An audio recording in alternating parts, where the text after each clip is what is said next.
श्रीमद् भागवतम स्कंद प्रथम अध्याय 7 द्रोणपुत्र को दंड श्लोक संख्या 29 और 30। सूत उवाच श्रुत्वा भगवता प्रोक्तं फाल्गुनः परवीरः स्पृष्ट्वा पश्तं परिक्रम्य ब्राह्मणास्त्रं संदधे। शब्दार्थ सूतः सूत गोस्वामी ने उवाच कहा श्रुत्वा सुनकर भगवता भगवान द्वारा प्रोक्तम जो कहा गया फाल्गुनः अर्जुन का अन्य नाम परवीरः विपक्षी योद्धा का वध करने वाला स्पृष्ट्वा स्पर्श करके आपह जल तम उसको परिक्रम्य परिक्रमा लगाकर ब्राह्मण परम ब्रह्म को ब्राह्म अस्त्रम परम अस्त्र को संदधे छोड़ा। अनुवाद। श्री सुत गोस्वामी ने कहा भगवान से यह सुनकर अर्जुन ने शुद्धि के लिए जल का स्पर्श किया और भगवान श्री कृष्ण की परिक्रमा करके उस अस्त्र को प्रशमित करने के लिए उसने अपना ब्रह्मास्त्र छोड़ा। अभी हम श्लोक संख्या 30, इसमें तात्पर्य नहीं है इसलिए हम 30 का अनुवाद शब्दार्थ पढ़ेंगे। संहत्यान्योन्यमुभयोः तेजसी शरसंवृते आवृत्य रोदसी खं च ववृधातेर्कवह्निवत्। शब्दार्थ बोलिए सब।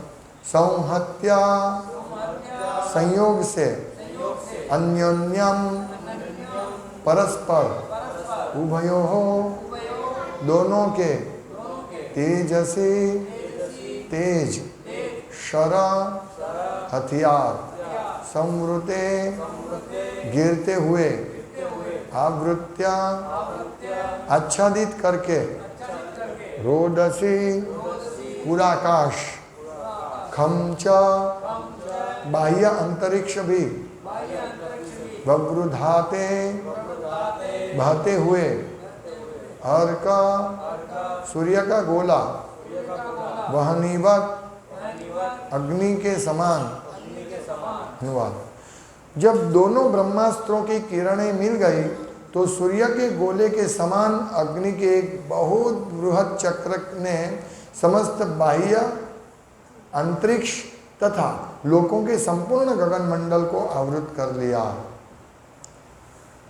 तात्पर्य ब्रह्मास्त्र के उद्दीपन से उत्पन्न उस ऊष्मा की सृष्टि के प्रलय के समय सूर्य के गोले से निकलने वाली अग्नि तुल्य होती है। ब्रह्मास्त्र से उत्पन्न ऊष्मा की तुलना में परमाणु शक्ति का विकिरण बिल्कुल नगण्य है। परमाणु बम के विस्फोट से ज़्यादा एक ही ग्रह नष्ट हो सकता है, लेकिन ब्रह्मास्त्र द्वारा उत्पन्न ऊष्मा से संपूर्ण ब्रह्मांड नष्ट हो सकता है। अतएव इसकी तुलना प्रलयकालीन ऊष्मा से की गई है। ये अर्जुन को भगवान ने आदेश दिया कि ये अश्वत्थामा ने जो ब्रह्मास्त्र छोड़ा है उसको मालूम नहीं है उसको वापस लेने का, और उसने अधार्मिक रूप से छोड़ा है। तुम इस ब्रह्मास्त्र को प्रशमित शांत करने के लिए अपना ब्रह्मास्त्र छोड़ो। तो जब अर्जुन ने भगवान की आज्ञा को मानते हो तुरंत ही शुद्धिकरण किया, आचमन किया, जल से शुद्धिकरण किया और फिर मंत्र का आह्वान करके मीन्स मंत्र पढ़ के ब्रह्मास्त्र का आह्वान किया और ब्रह्मास्त्र तुरंत निकल गया। और देखो अर्जुन ने यहाँ कितना भगवान, देखो अर्जुन और अश्वत्थामा में फर्क देखो, भक्त और अभक्त में फर्क देखो। अर्जुन देखा क्या, भगवान को पूछा कि ये सब क्या हो रहा है, क्या करूँ मैं, तब भगवान ने बोला कि तुम ब्रह्मास्त्र से इसका ये करो। तुरंत ही अर्जुन ने शुद्धिकरण के लिए आचमनी किया और फिर भगवान की परिक्रमा की। ठीक है भगवान, आप जैसा बोलेंगे वैसे मैं करूँगा। तो यह है भक्त। और उधर अश्वत्थामा ने, भगवान पीछे पड़े थे, अर्जुन पीछे पड़े थे, और जब कुछ नहीं सूझा तो भगवान के शरण में आ जाना चाहिए, लेकिन उसने ऐसा नहीं किया। उसने जो चलाना नहीं, वापस लेना नहीं आता था, ब्रह्मास्त्र को छोड़ दिया। यही है भक्त और अभक्तों के बीच में, यही डिफरेंस है। भक्त सोचता है मैं सब लोगों को भगवान श्री कृष्ण की भक्ति का प्रचार करूं, और अभक्त सोचता है ये क्या कुछ काम धंधा है नहीं, निकल पड़ता है। भक्त सोचते हैं मैं भगवान की सेवा 24 घंटा करूं। अभक्त सोचते हैं भाई अपना घर पालन पोषण के लिए भी करना पड़ेगा, भगवान का जब समय मिलेगा तो करने का, समय मिलेगा भक्ति करने का। ये है अभक्त। ऐसा ही होता है। भक्त पूर्ण रूप से तैयार रहता है भगवान की सेवा में किस प्रकार से करो, और अभक्त बोलता है मेरे पास समय ही नहीं है भगवान की सेवा करने के लिए। सोचते हैं जो मेरे पास जो समय बचेगा, धन बचेगा तो मैं भगवान की सेवा करूंगा। और भक्त सोचता है मैं पहले भगवान की सेवा करूं, जो फिर बाद में जो बचे कुछ है तो मेरे लिए कुछ काम करूं। यह है भक्त और अभक्तों के बीच में। तुरंत भगवान के भक्त तुरंत शुरू रेडी हो जाते हैं भगवान की सेवा के लिए, सोचते नहीं है वो सोचते हैं कि भगवान है, भगवान जो बोलते हैं, जो भगवान आदेश देते हैं वही सब सही है, भगवान या भगवान के भक्त। इसीलिए हम लोगों को इसी प्रकार कार्य करना है कि जिससे भगवान के आदेश की पुष्टि हो। भगवान कहते हैं आप बिल्कुल मेरे शरण में आ जाओ, सर्वधर्मान् परित्यज्य, बस भक्त का यही कर्तव्य है। और क्यों ऐसा करते हैं, देखिए भगवान, अभी हम देखते हैं कि दिव्यास्त्र, ब्रह्मास्त्र, इसको दिव्यास्त्र छोड़ा, ये मतलब दिव्य नहीं पर बहुत शक्तिशाली अस्त्र है ये, परम अस्त्र। तो उन्होंने छोड़ा, इस विश्व का सबसे बड़ा अस्त्र है, और इसमें पूरा ऊष्मा ऐसी प्रकट होती है। प्रभुपाद यह कंपैरिजन करते हैं कि जो लोग परमाणु बम बनाते हैं, तो परमाणु बम से बहुत सारी गर्मी, बहुत गर्मी निकलती है और इसकी असर बहुत रहती है, लेकिन ये दोषी निर्दोष सबको मार डालता है, सबको जला देता है। और प्रभुपाद कहते हैं कि ये जो परमाणु बम की जो ऊष्मा है, उससे ज़्यादा से ज़्यादा एक ग्रह नष्ट हो सकता है, ऐसे प्रभुपाद बताते हैं। मैक्सिमम, ज़्यादा से ज़्यादा एक ग्रह नष्ट हो सकता है। लेकिन यहाँ प्रभुपाद कहते हैं कि ये जो ब्रह्मास्त्र है, उसके तो संपूर्ण ब्रह्मांड नष्ट हो सकता है ब्रह्मास्त्र से। सोचिए कितना ताकतवर होता है। और ये ब्रह्मांड को भी पूरा नष्ट कर सकते हैं। और एक छोटे से, अगर इस ब्रह्मास्त्र का आह्वान छोटे से जीव के लिए किया है, तो जीव भी नष्ट हो सकता है और कोई नहीं नष्ट होगा। देखिए ब्रह्मास्त्र की शक्ति तो देखिए, भगवान कैसी शक्ति बनाते हैं। हाँ, भगवान की शक्ति कैसी है, तो यहाँ लिखा है कि ब्रह्मास्त्र के उद्दीपन से उत्पन्न ऊष्मा सृष्टि के प्रलय के समय सूर्य के गोले से निकलने वाली अग्नितुल्य होती है। तो प्रलय जब होता है, तो प्रलय के समय सबसे पहले तो बहुत बारिश होती है, फिर नहीं, सबसे पहले प्रलय जब होता है ना, प्रलय जब नाश होने वाला है, तब सूर्य इतना गर्मी फैलाएगा, इतना गर्मी, सब सूख जाएगा। तो ये प्रलय अग्नि के समय जो पूरा ब्रह्मांड की बात कर रहे हैं, तब पूरा ब्रह्मांड में सब सूख जाएगा, सब धरती, कोई खाने पीने का कुछ नहीं मिलेगा, पानी भी नहीं मिलेगा, तो पूरा सूख जाएगा धरती। और इतना प्रचंड गर्मी होता है, हम नहीं सह सकते हैं। तो ये गर्मी की तुलना ब्रह्मास्त्र के साथ की गई है। और फिर इतना पानी बरसेगा, पूरा आधा ब्रह्मांड भर जाएगा, पूरा ब्रह्मांड भर जाएगा, सिर्फ ऊपर के लोग बचे रहेंगे। फिर वो प्रलय अग्नि से वो लोग भी चले जाते हैं, ऊपर ऊपर करके सत्यलोक से फिर भगवत धाम चले जाते हैं। लेकिन जो हम लोग हैं पृथ्वी लोक तक, तो वो सब पूरा नाश हो जाता है, पूरा सब जल में, अग्नि में सब नाश हो जाता है। तो सोचिए अगर भगवान की शक्ति से पूरा ब्रह्मांड नाश होता है, तो भगवान कैसे होंगे शक्तिशाली। ये तो सिर्फ शक्ति की बात हो रही है, और सूक्ष्म शक्ति, एक ब्रह्मांड को नाश करने की शक्ति। और भगवान के पास तो मतलब इस भौतिक जगत में तो एक जो सरसव होता है, राई, राई का बोरा भर के, अगर हम एक बोरा ले ले उसमें राई भर दे पूरा 20 किलो का, तो हम राई भी गिन नहीं सकते हैं, सरसव नहीं गिन सकते। ऐसे ही ये भौतिक जगत के विश्व अनगणित विश्व है, अनगणित विश्व, ऐसे राई जैसे भगवान के लिए। चैतन्य चरितामृत में वर्णन आता है, जब वासुदेव दत्त ने भगवान को कहा कि भगवान ये सब जीवात्मा का पाप मुझे दे दो और मैं नरक भोगतने के लिए तैयार हूं, लेकिन इन सबका उद्धार करके आप भगवत धाम भेज दो। भगवान बहुत खुश हो गए, बोला ये मैं जरूर करूंगा। मेरे लिए क्या है, एक ब्रह्मांड एक सरसव के समान है। एक ब्रह्मांड खाली हो जाएगा तो क्या फर्क पड़ेगा, असंख्य ब्रह्मांड है, असंख्य ब्रह्मांड। सरसव के सरसव की तरह असंख्य ब्रह्मांड है। तो भगवान की ये शक्ति है। दिखते हैं भगवान छोटे बालक जैसे, कृष्णा सर्वाकर्षक कृष्णा, लेकिन जब शक्ति दिखानी होती है तो गोवर्धन धारण कर लेते हैं। और भगवान अनंत शेष अपने हुड, सर्प का जो ऊपर फना होता है, फना नहीं उसके ऊपर हुड क्या बोलते हैं, हुड, उसके ऊपर ये राय के समान ब्रह्मांड रहता है। भगवान को तो कुछ लगता ही नहीं है, मेरे सर पे तो कुछ एक राय रख दो, मुझे क्या लगेगा, कुछ मालूम भी नहीं पड़ेगा। ऐसे अनंत शेष के सर पर राय, ऐसे ब्रह्मांड, पूरा ब्रह्मांड आश्रित है, पूरे ग्रह आश्रित है, क्या फर्क पड़ेगा। ये है भगवान की शक्ति। तो ये जो ब्रह्मांड को नष्ट करने वाली ऊष्मा पैदा करता है ब्रह्मास्त्र, वो भी भगवान के लिए कुछ नहीं है, एक जीरो का वोल्ट भी नहीं है। हमारे लिए एक जीरो का वोल्ट क्या है, ऐसा है, भगवान के लिए कुछ नहीं है ये सब चीज। और हमारे सब वैज्ञानिक, हमने ब्रह्मास्त्र, अणुअस्त्र, जब भारत ने अणुअस्त्र बनाया था तो उसके सामने पाकिस्तान ने भी अणुअस्त्र बनाया, तो पूरा पाकिस्तान खुश हो गया, हमने अणुअस्त्र बनवाया। सब ऐसा वैसा उल्लास उत्सव मनाने लगे, हमने क्योंकि भारत ने बनाया था ना।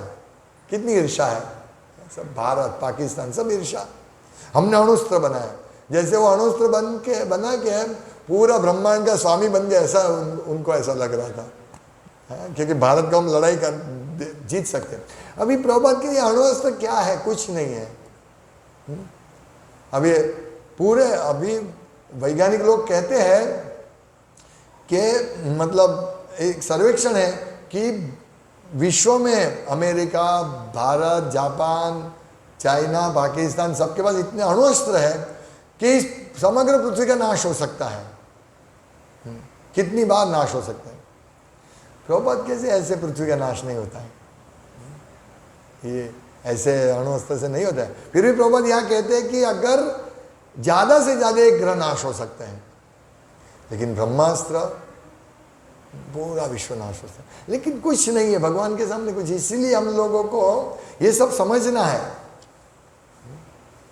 सबसे पहले क्या इसमें से उपदेश लेना है, सबसे पहला उपदेश ये लेना है कि हमें भगवान के शरण में जाना है। इस श्लोक से अर्जुन ने क्या किया, ब्रह्मास्त्र तो चला दिया, भगवान ने बोला इसलिए चलाया तुरंत, और भगवान की परिक्रमा करके, ठीक है भगवान आप जो बोलेंगे मैं करूंगा। ये सबसे पहले पाठ सीखना है हमें। दूसरा क्या, भगवान की शक्ति अनंत शक्ति है। ये ब्रह्मांड तो भगवान की त्रिपाद शक्ति है, अरे सॉरी एक पाद विभूति है भगवान की, एक मतलब पाप शक्ति है। जो मैं बता रहा हूं, आप कल्पना कीजिए मेरे पास राई का बोरा है, राई पूरा भरा है, मैं उठा रहा हूं इसको, ये भगवान की विश्व, प्रत्येक विश्व भगवान के लिए ऐसा है। तो भगवान की त्रिपाद विभूति, वैकुंठ, ये कैसा होगा, ये हमें इसमें से सीख लेने। तो हम भगवान के आगे कुछ नहीं है। हमें ऐसा बिल्कुल भी सोचना नहीं चाहिए कि मैं ये कर रहा हूं, मैं हूं, मैं बहुत शक्तिशाली हूं। कौन, अभी एक भारत का एक राजा क्या बन गया, मैं राजा महान हूं। क्या है हमारी, क्या शक्ति है हमारी, एक कॉरपोरेटर बन गया, हवा अद्धर चलने लगा गया, मैं कॉरपोरेटर हूँ। हमारे क्या कॉरपोरेटर, हम लोग जगन्नाथ रथ यात्रा होती है, कॉरपोरेटर आते हैं, एमएलए आते हैं, संसद सभ्य आते हैं, सब आते हैं, मेयर आते हैं। हम उनको बोलते हैं ये प्रभुपाद का बुक्स लीजिए, बहुत कम लोग लेते हैं, नहीं लेते हैं। उनकी जो जिनसे उनको शक्ति प्राप्त होती है वो भगवान को भूल जाते हैं शक्ति मिलने के बाद। लेकिन यहाँ अर्जुन ने ऐसा नहीं किया। अर्जुन के पास शक्ति थी, बोलिए भगवान मैं क्या करूं, तुम ब्रह्मास्त्र का आह्वान करो और इससे, क्योंकि उसका मुकाबला ब्रह्मास्त्र से हो सकता है तुरंत। यस, तो ये भगवान के, तभी तो भगवान कल बताया ना, तभी तो भगवान ऐसे भक्तों के साथ रहते हैं। हाँ? ये जो अभक्तों के साथ थोड़ी रहते हैं पर भगवान बोलते हैं भैया एक बुक लो, मेरे बारे में है, तो नहीं लूंगा। इसीलिए भगवान तो कहते हैं समोहम सर्वभूतेषु, मैं सबके लिए समान हूं, अर्जुन के लिए भी समान हूं, अश्वत्थामा के लिए भी समान हूं। लेकिन अश्वत्थामा मुझे देख के मेरे शरण में नहीं आया और ब्रह्मास्त्र चला दिया। उसके पास कोई रास्ता नहीं मिला, ब्रह्मास्त्र चला दिया अश्वत्थामा ने, और अर्जुन ने तुरंत माना भगवान का, तुरंत भगवान के पास गया। ये क्या है तेज इतना, भगवान ये सब तेज क्या है, पूरा भगवान की स्तुति करके प्रेम से भगवान के पास पूरा स्तुति किया, स्तुति करके भगवान के पास आया अर्जुन। भगवान ने रास्ता दिखाया, अश्वत्थामा आता तो रास्ता दिखाते भगवान, अश्वत्थामा नहीं आया। भगवान रामचंद्र कहते हैं कि अगर युद्ध में लंका में थे, युद्ध चल रहा था, उससे पहले भगवान राम ने कहा कि अगर रावण भी मेरे पास आकर मेरे शरण में आए और मेरी शरणागति ले तो मैं उसको माफ कर सकता हूं, जाओ। ये है भगवान। लेकिन शरण में नहीं, इसीलिए अभक्त शरण में नहीं आता है। रावण ने बोला कौन राम, वो तो मनुष्य है। ऐसे ही सब लोग समझते हैं कृष्ण राम क्या है, मनुष्य है। ये हमारी बहुत बड़ी गढ़ मथल है। हमारे राम जी मंदिर है, भगवान राम स्वयं साक्षात राम उपस्थित है, राम सीता, राम दरबार, राम सीता लक्ष्मण हनुमान जी भी है। लेकिन आते हैं, देखते हैं, कुछ मांगने आके चले जाते। नहीं, भगवान की स्तुति करनी चाहिए। रामादिमूर्ति शुक्लानि में नतिष्ठन नाना अवतार करो दभुवनेषु किंतु कृष्ण स्वयं समभवत परम पुमानियो गोविंदमादि पुरुषम तमम भजामि। स्तुति अगर नहीं आती है तो हरे कृष्णा कृष्णा कृष्णा हरे हरे, हरे राम राम राम हरे हरे। ये भी उत्तम महामंत्र से भगवान का प्रशंसा करना चाहिए। ये अभक्त और भक्तों के बीच में यही हमें सीखना है। अभक्त तैयार रहता है, यस भगवान आपके आदेश, जो आदेश आप बोलेंगे, जैसे दीक्षा के समय बोलते हैं गुरु महाराज आप क्या आदेश देते हैं, यस ये करो वो करो, सबसे पहले 16 माला करो, प्रभुपाद की पुस्तक का वितरण करो, ये आदेश देते हैं। यस गुरु महाराज आप जैसे बोले हम करेंगे।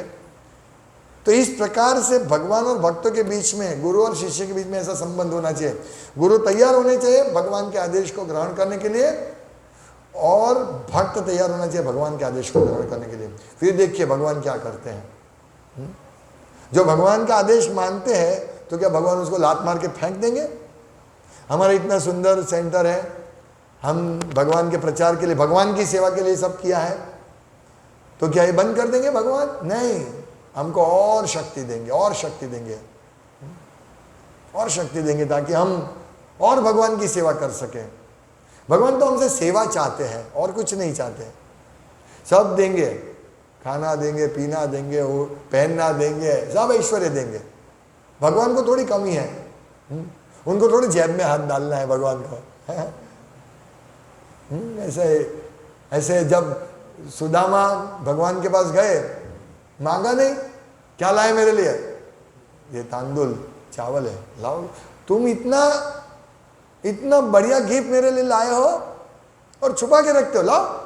भगवान ने ऐसा कुछ नहीं किया, भगवान ने खाया। रुक्मिणी ने हाथ पकड़ लिया दूसरे, बस।